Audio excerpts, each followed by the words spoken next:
It's a fact, man. So when you do this like launch of becoming time and you start running this, like how are you approaching it different? Are you like performing, or is it really just like? Because I notice you just seem to be doing the singles right now, like the high production singles. So before, yeah, I used to do a lot of performances before and stuff like that. Even from when my name was Anderson, I was doing like, a couple people hit me up like, "Yo, we want you to perform. We'll do." But transitioning into time, I wasn't really doing that much performances just because like I always felt like I deserved a bigger. Honestly, I was just thinking too ahead of myself. Like I always felt like I deserved a bigger crowd. I'll be selective when it comes to performing. Like what venue, what artists are on the list. Like because now I'm just telling myself like you're too good for certain shit, man. I'm not. I'm too good to be performing at a bar with all these people that are trying to figure out their sound and shit. Like it's kind of like knowing your worth in a sense. I like what you're saying. I think it's important to be selective. I don't know the venue thing. Everyone can set their standards, but more particular who you're with. Like straight Yes. up, I don't make the kind of music that makes sense for trap people. It just doesn't make sense to put me on that bill. And I performed in that crowd, and that crowd didn't like me a lot. And it's not like their fault. I don't make sense in that crowd. So it's like I started to realize, nah, it has to like make sense, or like anybody I sell a ticket to is gonna be like afraid of the shit, and not want to like come. Because unfortunately, a lot of the people I could sell tickets to were a little bit afraid of some of the environments I was in. I love the environments, but like they were, and I realized that this really matters. It's like on the business level of trying to build up your own fan bases and shit. Like your fans' perception of reality is completely different than your perception of reality sometimes. Oh, So for sure, absolutely. So I like the fact that you said that. Do you feel like so? I guess like you're saying like there's the low end of the scene, which has the people who let's say are trying to figure out their sound, and there's not a lot of opportunities. I want to say that middle class part of the scene where you got your sound, but you're not really selling out those huge things. Like that, Exactly. I would say that's not as prevalent in Montreal in my experience either. When I started looking for that like tier of shit, there wasn't a lot of it. Not to say it doesn't exist, there just wasn't a lot of it. Um, so that explains the performances part. But how do you go from being time? You put out your singles, and again, no albums or anything. I don't know if I just couldn't find them, but I just saw singles with videos behind them. So I actually really amidst all this music stuff, I only released like one project. It's on SoundCloud. That was during my Anderson stage. But most recently I just signed to a in-house label, Green Money Entertainment. Shout out my guys. So I kind of took down some of the old projects and records and just revamped. Because now I'm working with my label, so everything just has to sound correct and crispy. You know what I'm saying? Mm, that definitely explains because I'm like, yo, guy's been rapping for like a seriously long time, and don't get me wrong, those tracks sound crispy. Like that's why I said like high quality. Like the videos is like top notch. Everything about it is nice. It's like really well. Even like that like fucking one with the girl in the video where it's like the song starts off like we're going fuck, and then the next thing you know she's going through the phone. And I'm like, yo, this is actually an entertaining story.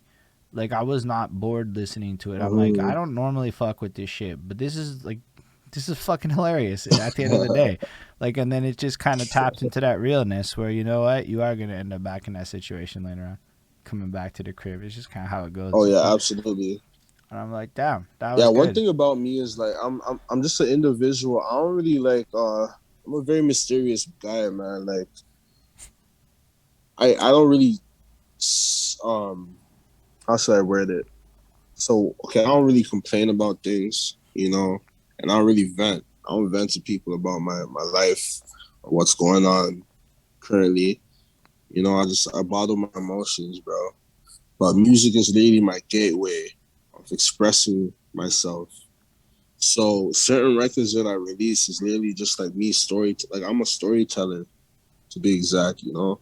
So like that realized record is just something that a lot of people can relate to it because it's what really happens in our world, you know. I've been through it, so I just make a record about it, speaking about someone specifically, but you're gonna relate to it because you possibly went through that scenario with your shorty or best friend, you know. So yeah, all my records, like my key records, are storytelling records, man. But other from that, I do like the fun shit for the radios, whatever the fuck people want to hear, you know.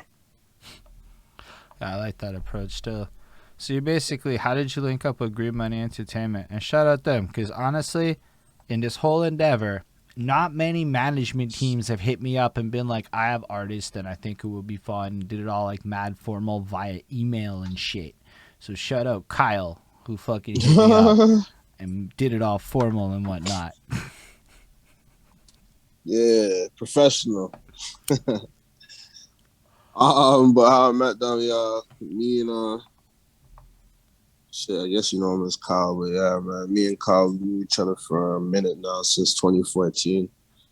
Actually, Kyle tried to, you know, we're really good friends, man. We still are. But during that time, we met each other. He was like, "Bro, you're mad talented. I wanna sign you." But during that time, I was just such a young kid. Like, I was making so much money. I was like, "Bro, like, I don't want to sign to nobody right now. Like, I'm lit."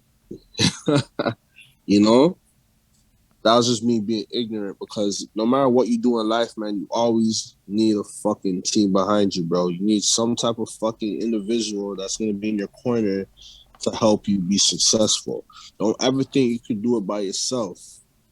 Because you Facts. can't.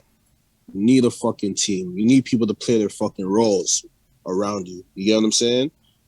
So when I beat my case and I finished that situation, you know, we sat down like two grown men and he said, "Yo, like, you know, it's never too late." And you know, I just took it as an opportunity to like, yo, now's that time, bro. I just finished going through like a fucking 2 years of be in the dark, like dark times, bro, stressing and depression, and you get what I'm saying. And here he comes with the opportunity to get me back on track, you know. So we did what we had to do, and now we're here. Like, you know, my goal is to, you know, my goal is to just to prove who I need to prove wrong, you know, but also get there for my guys. I want to open that door for my peoples, you know. Absolutely. So what is what's gonna come next for you? Like, do you have more stuff lined up? Is it gonna be a bunch of singles? You're gonna build up to a project? Yeah, just a couple more singles right now, but in regards to the project, I don't want it to just be any fucking project. I don't want it to just be like, you know, some people drop like four singles and then they add that to the project and add two records that you haven't heard. I don't want it to be one of those. Like, if I'm doing a project, I want it to be created from the ground up. Like, I want to have live instruments. I want to have Okay. some vocalists there, choir. Like, I want my shit to be music. You get what I'm saying? I want to paint it. So a blank canvas that has been painted because it means more. It's better that way. You know, something to talk about. Hence, to just like picking and choosing one song and making it a thing. That's just me, though. You know. No, I appreciate the ambition too, and just the consideration of just like, nah, I'm waiting until I can pull off the vision that I want. That's the important part, is that you're not Mm-hmm. compromising on what you want out of the situation.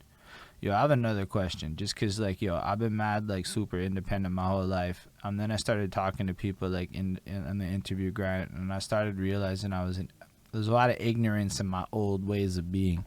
One of those conversations that comes up a lot is labels, right? So you sign to a Green Money Entertainment. Why do you sign to a label? What is the benefits of working with people like that? I mean, it's easy to just say there's a team, but like, what are the actual things that would incentivize somebody to engage in that kind of partnership with people? Well, it always boils down to money, man. It always boils down to money. You know, it plays a big part in your career. in regards to like marketing and visuals. Like, now things are just stepped up a notch that you couldn't do out of pocket. You know, Hmm. um, I would guess that's why most people sign. They get paid, and they should, yeah, they like realistically as individuals. Sometimes we don't have the funds to provide for what we want. Facts. That's the main thing, you know. So I would say that's why most people sign, but I don't know everyone's situation. But But they help with I signed all of to this my shit. nigga.